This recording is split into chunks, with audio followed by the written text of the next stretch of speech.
To IELTS guys, IELTS writing task 1 की preparation में आप बहुत बड़ा रिस्क ले रहे हो, जो मैं आपको यहाँ पर दिखाने जा रही हूँ कि आप क्या गलती कर रहे हो जिसकी वजह से आपके बैंड स्कोर्स नहीं आ पाते आइल्स राइटिंग टास्क 1 में, और क्या रिस्क आप ले रहे हो। तो let's see guys, IELTS writing task 1 में बार ग्राफ की जो है प्रिपरेशन सब करते हैं, पाई चार्ट की प्रिपरेशन सब करते हैं, लाइन ग्राफ की, क्योंकि हमें पता होता है कि ये चीज़ें टफ है, इसमें कंपेरिजन वगैरह करने हैं। लेकिन प्रोसेस चार्ट को हम इग्नोर करते हैं, क्योंकि हमें पता होता है कि हम उसे लिखाएंगे या तो एक्टिव वॉइस यूज होगा या उसमें पैसिव वॉइस यूज होगा, हमें पता है, और इसमें हम ग्रामेटिकल मिस्टेक्स नहीं करेंगे, क्योंकि माइंडसेट वैसे बना लिया कि या तो प्रोसेस को एक्टिव फर्स्टली ये किया जाता है, फिर ये होता है, फिर ये किया जाता है, ये होता है। यानी कि जैसे एग्जांपल एक्टिव पैसिव वॉइस का अगर मैं दूं आपको, तो firstly shopkeeper sell the vegetables, या फिर उसको हम कह देंगे vegetables are sold by shopkeeper, और इसी तरह हर एक सेंटेंस चलेगा। लेकिन आप ये चीज़ भूल जाते हो कि अगर आपको गलती से प्रोसेस स्टार्ट आ गया और आपने सारा ही इस तरह से ले लिया, एक्टिव और पैसिव बस यही किया और कुछ एक्स्ट्रा उसमें नहीं किया, आपने कुछ नई वैरायटी के सेंटेंसेस नहीं बनाए, तो आप क्राइटेरिया तो फुलफिल नहीं करोगे ना। आप भले ग्रामेटिकल मिस्टेक नहीं करोगे, लेकिन आप ग्रामेटिकल रेंज कहाँ से लेके आओगे, यानी कि variety of sentences process chart में आप कैसे लेकर आओगे।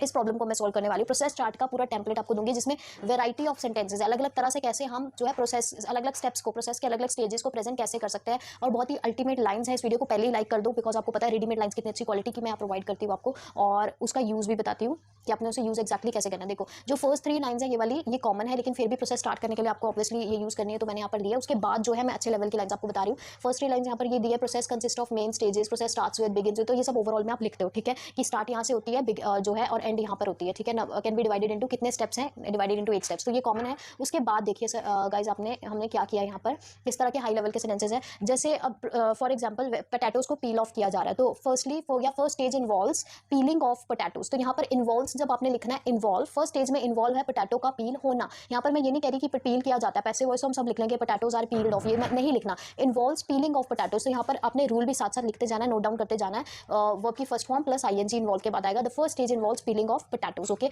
उसके बाद the next stage requires, next stage में क्या जरूरी है, रिक्वायर्स अगेन, मान लो मैं यही स्टेप है, या फिर मैं उसे पोटैटोज को कट कर रही हूँ, रिक्वायर्स, मान लो मैं उसे कट कर रही हूँ, तो पोटैटोज आर कट नहीं कहूंगी, requires the potatoes to be cut down, requires, उसके बाद ऑब्जेक्ट पहले लेना, रूल भी साथ साथ में लिख रही हूँ, requires object plus potatoes to be, फिर उसके बाद वर्ब की थर्ड फॉर्म कैसे लेना है, ऑब्जेक्ट यानी जिसके साथ काम हो रहा है, ऑब्जेक्ट क्या हो गया, जिसके साथ काम किया जा रहा है, जो ऑब्जेक्ट है हमारा। Next stage requires the potatoes to be cut down, अगली स्टेज में जरूरी है पोटैटो को कट डाउन होना, तो next stage requires the potatoes to be cut down. I hope ये क्लियर हो गया होगा, और सारे मतलब जो यही रूल्स है, आप हर तरह के जो है स्टेप्स एक्सप्लेन कर पाओगे। इसमें बस आपने ऑब्जेक्ट ये लगाना, the potato requires the potatoes to be cut down, इस तरह से। जैसे पील्ड ऑफ वाला यूज करें तो requires the potatoes to be peeled off, ऐसे बनेगा। After that the stage is characterised by, देखो कितना मजेदार सेंटेंस है, कौन बताता है ये, characterised by. After that the next stage is characterised, या next step is characterised by, इस तरह से लेना। Next step is characterised by के साथ क्या आएगा, रूल लिख लो, verb plus ING again. The next step is characterised bye, मान लो कट किया जा रहा है वही पोटैटोज को, by cutting of potatoes. Next stage is, या फिर पोटैटो को इंसर्ट किया जा रहा है उसको चिप्स की मशीन में, तो after that the next stage is characterised by inserting the potatoes in chips machine. The next stage is characterized by inserting the potatoes, by के साथ inserting verb आ गया, inserting the potatoes in chips making machine, okay. And then finally stage involves, again involves आ गया। उसके बाद अब एक और चीज़ है यहाँ पर जो न्यू थिंग है, जो स्टूडेंट्स को नहीं पता होती। ओवरऑल में हम क्या करते हैं, सिर्फ ये लिखा जाता है प्रोसेस में इतने स्टेप है, स्टार्ट इस तरह से होती है, एंड इस तरह से होती है। ओवरऑल ऑब्वियसली अपने यहाँ पे नहीं लिखना बीच में, ओवरऑल यहाँ पहले या बाद में लिखोगे, लेकिन यहाँ पर क्या होता है कि नई चीज़ आप ओवरऑल में क्या लिख सकते हो, अप्रॉक्सीमेटली कितना टाइम लगता है प्रोसेस में। The process takes, entire process takes approximately 8 days या 8 स्टेप्स। यहाँ पर अगर नंबर ऑफ स्टेप्स आपने बताने हैं, तो आप ये मत बोलो कि it process involves 8 steps, या process is process consists of 8 steps। इसमें लो कि takes approximately 8 steps to complete, ये complete होने के लिए 8 steps लेती है, या फिर अगर ड्यूरेशन दी हुई है जैसे 8 hours लेती है, तो process takes approximately 8 hours to complete, ये पूरा लेना है, ठीक है। तो ये चीज़, ये न्यू चीज़ है जो आप ओवरऑल में लिख सकते हो, और बाकी स्टूडेंट्स नहीं लिख के आएंगे, सिर्फ आप लिखोगे, तो ये डिफरेंट हो जाता है। प्रोवाइडिंग स्पेसिफिक डिटेल्स और data in the initial stage this is performed. अब एक और यहाँ पे मतलब तरीका है कि आप किस तरह से जो है स्टेप एक्सप्लेन कर सकते हो। मैंने ये नहीं कहा प्रोसेस इन्वॉल्व्स, प्रोसेस रिक्वायर्स पहले था, अब यहाँ पर है दिस इज परफॉर्म्ड। मान लो पोटैटोज पील हो रहा है वही, तो peeling of potatoes is performed, mashing of, mash किए जा रहे हैं, mashing of potatoes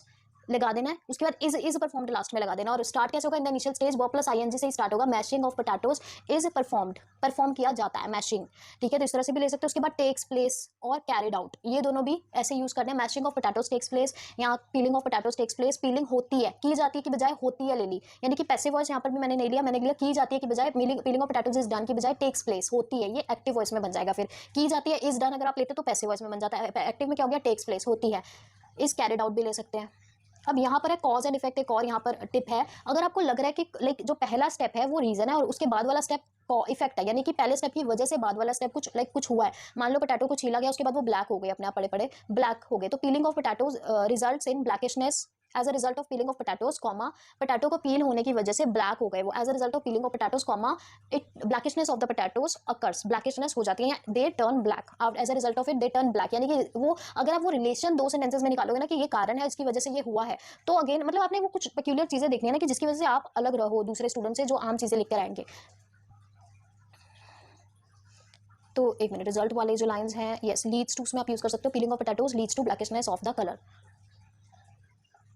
one notable feature of the process is, one notable feature, और यहाँ पर ये है नोटेबल फीचर अगेन ओवरऑल के लिए आप लिख सकते हो कि एक नोटेबल फीचर क्या है या फिर देर इज, अब इसमें नोटेबल फीचर कैसे निकालना है प्रोसेस चार्ट में, आप लाइन ग्राफ में निकाल सकते हो जो मतलब आपको लगेगा कि सबसे अच्छा ट्रेंड है या सबसे ज़्यादा कोई आई कैची पॉइंट है वो आप लिखते हो। लेकिन यहाँ पे क्या आई कैची पॉइंट होगा वो मैं आपको बताती हूँ। जैसे यहाँ पे लिखा है देर इज ग्रेजुअल इंक्रीजिंग और डिक्रीजिंग ट्रेंड, नहीं सॉरी ट्रेंड वाली लाइन लाइन ग्राफ वाली आई थिंक यहाँ पे मैंने यूज कर दिया। The most significant change occurs at this stage, yes.